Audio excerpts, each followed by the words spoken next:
7 years after he left to study abroad, the boy I'd loved my whole life finally came home to introduce his new girlfriend to his parents. That same week, my doctors finally announced that my 7-year battle with cancer had failed.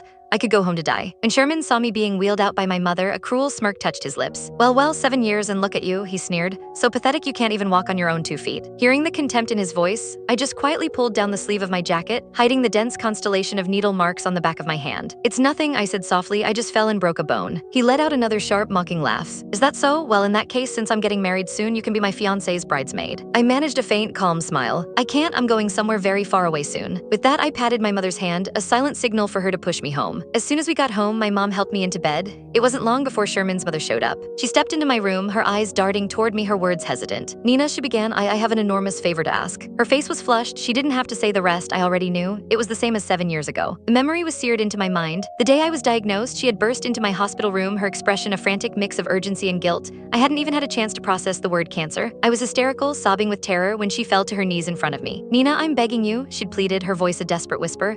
Don't drag Sherman down with you. He just got his acceptance letter. If he finds out you're sick, he'll never go. You and Sherman grew up together. You've been in love for years. Please, for my sake, don't ruin his future. Break up with him, please. I've already figured it all out. I've arranged for a boy to meet you. All you have to do is pretend to kiss him downstairs. Let Sherman catch you, then just break his heart. Because of her words, the first thing I did after my diagnosis wasn't schedule treatments or see a specialist. It was to stage a betrayal, to coldly, cruelly break Sherman's heart and force him out of the country. And now, just as I expected, her voice dropped to a conspiratorial, guilt-laden whisper. Nina, don't blame me, I have no choice. Sherman's new girlfriend, they were classmates through his master's and PhD programs. They're a perfect match in every way. I can't let such a perfect marriage fall apart. You know how much Sherman has always cared for you. If he finds out the truth about what happened back then, I'm afraid he'll. So could you please just avoid him for a little while? I mean, you're dying, aren't you? It's not like you should be going out much anyway. The word dying hung in the air. My mother, who had been quietly organizing my medical supplies, slammed a package of adult diapers onto the bed in a flash of fury. Seeing the rage in her eyes, I quickly grabbed her arm, my touch a weak, placating gesture.